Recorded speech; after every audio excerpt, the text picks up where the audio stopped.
I'm Neil Blake, the Port Phillip Baykeeper, based at Port Phillip Eco Centre in St Kilda.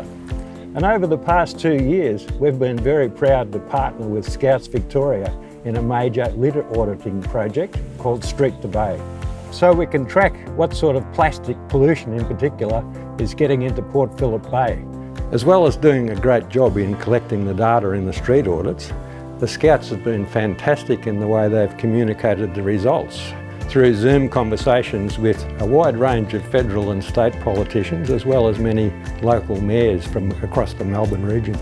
I'd like to acknowledge the traditional custodians of the land and pay my respect to elders past, present and emerging. Apologies for not being in uniform. I just thought it might clash with my bad boy environmentalist look. Okay, and I'm going to have a bit of a chat and a bit of a presentation about Street2Bay and what it was really in depth.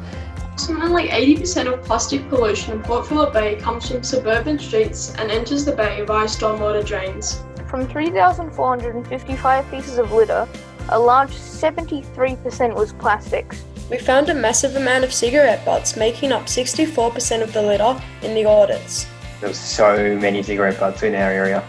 There were a lot of cigarette butts. Not a lot of people know that cigarette filters contain plastics and microplastics, so when they do end up in waterways, they can be harmful. We found that litter is being continuously dropped on the ground, and disappointingly, there can be just as much or more litter as the previous audit. The retail sites were found to have the most litter, followed closely by the public building. These types of sites would be a good focus area for litter management. So what are we going to do with the information, Claire? What are we keen to do? What are we going to do with the information? We're going to make a difference. To thank you for the great work you've done.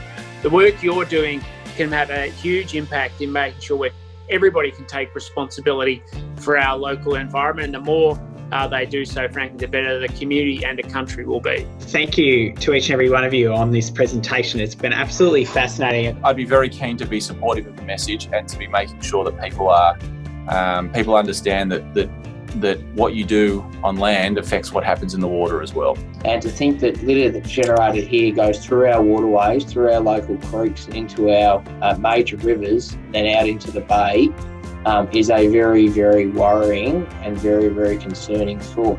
It gives us something to work off as well, to get some decisions made, but also to compare to see if we're actually making the change we want. The work you've done is really valuable, so thank you. Thanks so much for all the work you've put in, massive amount of effort. Good work. So anybody wants to throw another question? So I feel like if we bring in Aboriginal or like Indigenous and being the custodians of the land, and it gave me kind of like a new, calling. I hope I haven't bored anyone silly about waste. It's a bit of a passion topic for me. It went so fast, it was zooming along. The level of detail is brilliant. The skills that you've acquired in this process will carry you through life. The first recommendation of the federal government's inquiry into marine plastic pollution of 2016 was that any legislation or regulations to address the issue need to be based on sound, peer-reviewed science.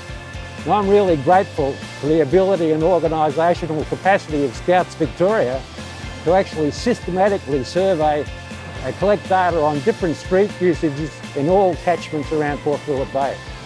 We've now got really good information that can help to inform local source reduction plans. Thank you. Thanks for your time. Bye. Thanks everyone.